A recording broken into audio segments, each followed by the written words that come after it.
tutorial covers the Multifamily Customer Portal for the 2017 RFP, with a specific focus on the areas that will be used by our funding, collaborating, and supportive housing partners. I'm Laird Sordiff, the Multifamily RFP Coordinator, and I'm joined by Esther Robards, who is a multifamily underwriter. We'll cover the following topics: an introduction to the Multifamily Customer Portal, which we will call the Portal going forward, how to set up user accounts, and how to view application materials. I'll now talk briefly about how the portal fits into our vision on how we work with customers and development partners. In 2014, we began an initiative to gather input from our customers, identifying areas where we can improve. The portal that we'll be showing you shortly is a direct response to customer feedback. Over the past 2 years, we've made incremental progress to get here, including an improved scoring checklist, reduction in application materials, and an early release of the workbook and scoring documents. The portal is our biggest improvement so far. It allowed the agency to have a paperless application. We also want to let you know that even though the portal launched this spring, we aren't finished with it yet. Over time, the portal will have enhanced functionality, including the ability to facilitate our due diligence process for projects selected this fall. There will be opportunities for you to provide feedback after the RFP. Before we begin talking specifically about the portal, I'm going to go through a few housekeeping items. This tutorial will focus on how to use and navigate the portal. For general 2017 RFP information, contact me, Laird Sordiff. This tutorial and the portal user guide will be sent to you prior to June 15th. In the next part of the tutorial, we'll focus on setting up user accounts and user permissions. User accounts are set up for funding and collaborating partners and our supportive housing partners. Many of you have already requested user accounts. If you have already requested an account, you should have received an email from us with your login and password information on June 16th. For those who haven't requested a user account, please complete one request per organization through the online form as pictured on the slide. You can find the link in the email that I sent on May 25th. Please contact me, Laird, if you need the link resent. When you request an account, you must include contact information for your organization, as well as a list of each staff person from your organization that will need access to the portal for this funding round. We must have a current data practice and disclosure form on file in order to turn on your user account. The forms were emailed to you. Your user account login information will be sent to you in an email from us by June 16th. You will need to set up a password in order to activate your portal account. Customers will not be able to upload or submit documents after June 15th at 5 p.m. Central Standard Time. If you are an approved user and staff person, during the RFP review, you will be able to view all projects submitted to the 2017 RFP 2018 HTC Round 1 funding round. After awards are made in October, you will only be able to see projects you are assigned to and actively involved in. You may submit a request to Minnesota Housing to have a user account deleted or to change a user's permissions. Please submit your request to mhfa.app@state.mn.us. You may also email the same address with any general questions about user accounts. I'm now going to hand the microphone over to Esther Robards for a portal demonstration. We have now left the PowerPoint presentation, and we're in the portal website to show you how to log in and view a project checklist. For this demonstration, we are using a test site. So the address you're seeing today on the taskbar is not the actual website to the portal. As I mentioned, on June 16th, you will be emailed the link to the portal. To log in, enter your username and then your password. Once you log in, you will see a page with 2 tabs: Funding Round and Projects. We come back to this tab later in the tutorial. The portal defaults to the Funding Round tab. A funding round is an application round created in the portal to accept and process documents within a given time period.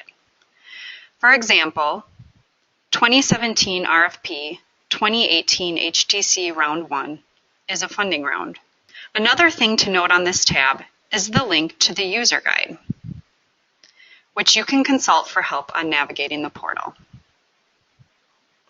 To view more detail about an open funding round, click the appropriate hyperlink in the funding round name field. The funding round detail page includes additional information about the funding round, such as the funding information description, the round year, and the tax credit allocation year. At the bottom of the page, you can view a list of projects that have been submitted for that funding round. We are now going to click on the Projects tab, which is where you will typically go when logging into the portal. The Projects tab lists all of the projects created in the portal. The project list can be sorted in multiple ways, depending on the view selected. The page will default to your recently viewed projects. If the project you want to review isn't visible in the list, you can change how the project list is displayed by clicking the arrow button to the right of the View field at the top left of the page and selecting from the drop-down list. In addition to recent projects, there are two other options. All projects. This view shows all projects that were submitted in the RFP. My Assigned Projects. This shows all of the projects that are assigned to you. This view will not be used during the RFP. In this case, we are going to go to All Projects. You will now see all of the projects submitted to the RFP. Click a column heading to sort the list of projects alphabetically or numerically. Go to our particular project by clicking on the project name in the Project Name column. You can also jump to projects that start with a particular letter or expanding the number of projects displayed on the list. You are going to click on the County column header to find projects in Ramsey County. Now click on R to jump to counties that start with an R. Locate and click on Training Project 2. You will be brought to that project's page. On the top of the page, you will see the name of the project. Under the Project Detail heading, the basic information about the project, such as the address, will be listed. You can see an anticipated close date. This is an estimate for now and will be reset after project launch if the project is selected. The Project Phases section is on the lower part of the project page. Phases capture a self-contained process within the life of a project. Example of phases are pre-application, intent to apply, application, due diligence, and 8609. Right now, you will only see the intent to apply and application phases because those are the first two phases of this funding round that are being activated in the portal. You can also see a section called Supporting Documentation, which we will come back to later. Select the appropriate checklist by navigating to the View Checklist column and clicking the View Application Checklist. We are going to go over the key components of a checklist, and then we will go to a specific checklist item and view the application materials submitted. In the left-hand toolbar, you have different filter options, including application characteristics and upload status.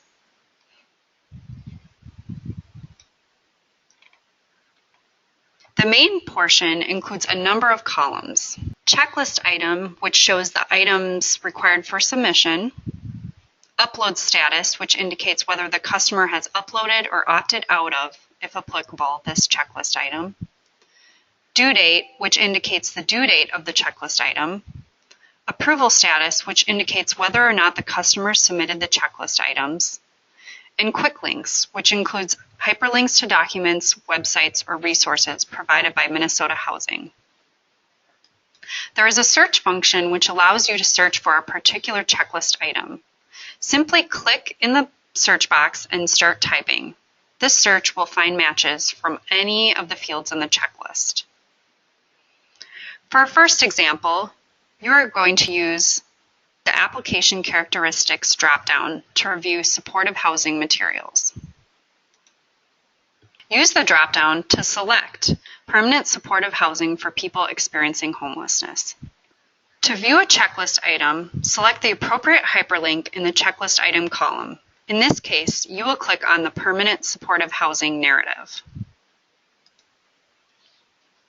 On this screen, you will find Project Checklist Item Phase Detail, which highlights the basic information about the checklist item, including the name of the item, required file extension, approval and submission status, link to a document, resource, or website, and if the item is optional or not.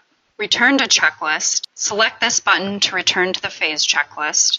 Approval status, this column will state submitted. Help text for customers and internal staff if needed to assist in the submission and review of the checklist item. Files, where you can download or preview files associated with the checklist item. Under Files, click the file name to see more details. A new window will open in the browser. From this new window, users can download, preview, and view file version history. Note, not all types can be previewed.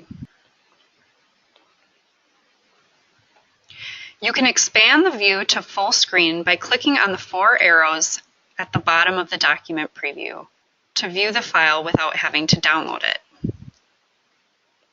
Note, you can zoom in and out as needed.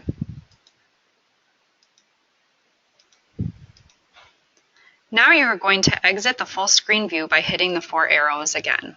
To return to the previous page, go to the Application button in the Shared With column. If you don't see it right away, select Show All to the far right.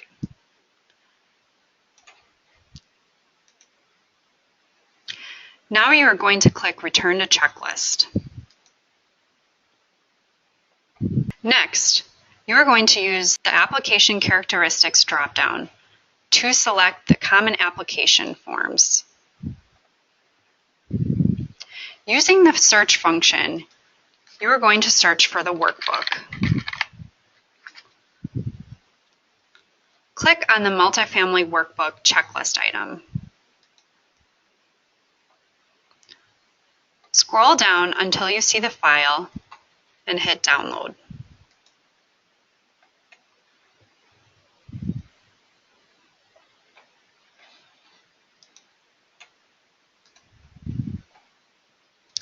Now we are going to go back to the project's main page to look at a document shared with customers.